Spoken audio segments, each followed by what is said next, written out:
دوستو اللہ تعالیٰ نے جو چیز حلال پیدا کی ہے وہ پاک ہونے کے ساتھ ساتھ عمدہ اور نفیس بھی ہے اور ہمارے بدن کے لیے نفع بخش بھی ہے، اور جن اشیاء کو حرام کیا ہے وہ نہ صرف ناپاک ہیں بلکہ انسان کے ظاہر و باطن کے لیے بھی نقصان دہ ہیں۔ اسلام میں خنزیر کو ناپاک اور حرام قرار دیا گیا ہے، مگر مغرب میں لوگ اس جانور کا گوشت بہت شوق سے کھاتے ہیں۔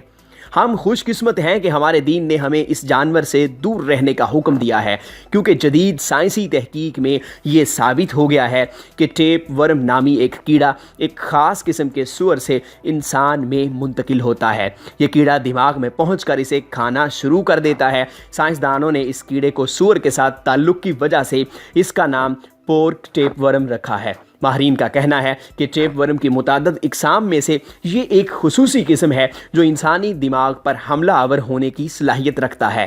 سور کے گوشت پر کچھ تحقیقات کی ہیں اور رزلٹ انتہائی حیران کن ہے، اور دوستو آج کی ویڈیو میں انہی تحقیقات پر ہم بات کرنے والے ہیں۔ آگے بڑھنے سے پہلے آپ ہمارے چینل کو سبسکرائب کر لیجئے اور بیل آئیکن بھی دبا دیجئے گا۔ دوستو تحقیق میں یہ بات ثابت ہوئی ہے کہ سور انتہائی غلیظ جانور ہے اور ہر گندی چیز کو کھا جاتا ہے۔ یہ اس قدر گندا جانور ہے کہ اس کی فیورٹ خوراک انسانوں اور جانوروں کا فضلہ ہے۔ خنزیر کا گوشت دیگر جانوروں کی نسبت اسی لیے زیادہ زہریلا ہوتا ہے کہ یہ اپنے جسم میں زہریلے مادوں کو جذب کرنے کی صلاحیت رکھتا ہے، جس کی وجہ سے اسے کھانے کے نقصانات بہت ہی زیادہ ہیں۔ دوستو تحقیق میں یہ بات بھی سامنے آئی ہے کہ یہ واحد ممالیہ ہے جسے پسینہ نہیں آتا، جس کی وجہ سے زہریلے مادے خارج ہونے کی بجائے اس کے جسم کے اندر ہی رہتے ہیں۔ دوستو یہ اس قدر خطرناک جانور ہے کہ اس کے اوپر خطرناک زہر کا اثر بھی کم ہوتا ہے۔ مغرب میں جو لوگ اسے پالتے ہیں ان کا کہنا ہے کہ اس پر سانپ کے کاٹنے کا اثر بھی نہیں ہوتا، جس سے آپ اس کے اندر موجود زہر کا اندازہ خود لگا سکتے ہیں۔ دوستو بیکٹیریا اور دیگر طفیلیے عام جانوروں کی نسبت مردہ خنزیر کو جلد ختم کر دیتے ہیں۔ عام گوشت کو اگر زیادہ درجہ حرارت پر پکایا جائے تو اس میں موجود بیکٹیریا ختم ہو جاتے ہیں، لیکن تحقیق میں یہ بات ثابت ہوئی ہے کہ خنزیر کے گوشت کو چاہے جتنے بھی بلند درجہ حرارت پر پکا لیا جائے اس میں جراثیم کم نہیں ہوتے۔ اس میں چربی کی مقدار بھی بہت زیادہ ہوتی ہے، جس کی وجہ سے یہ انسانی صحت کے لیے بہت نقصان دہ ہے۔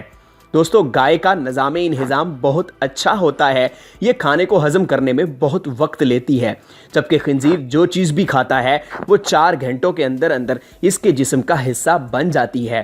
کمزور نظام انہضام کی وجہ سے اس کا گوشت جراثیم سے بھرپور ہوتا ہے۔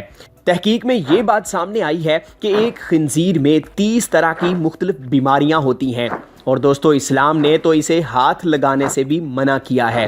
خنزیر کی وجہ سے انسان کئی خطرناک بیماریاں جیسے ہیضہ، ٹائیفائڈ، گینٹھیا اور مثانے کے انفیکشن کا شکار ہو سکتا ہے۔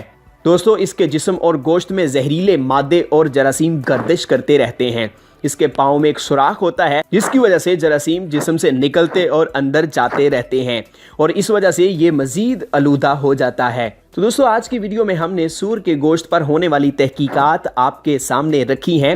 ویڈیو کے حوالے سے آپ کی کیا رائے ہے کمنٹ سیکشن میں ضرور لکھیے گا۔ اس کے علاوہ ویڈیو کو لائک کیجئے گا اور شیئر کیجئے گا، اور اس طرح کی انٹرسٹنگ اور انفارمیٹیو ویڈیوز کے لیے ہمارا چینل ضرور سبسکرائب کر لیجئے گا۔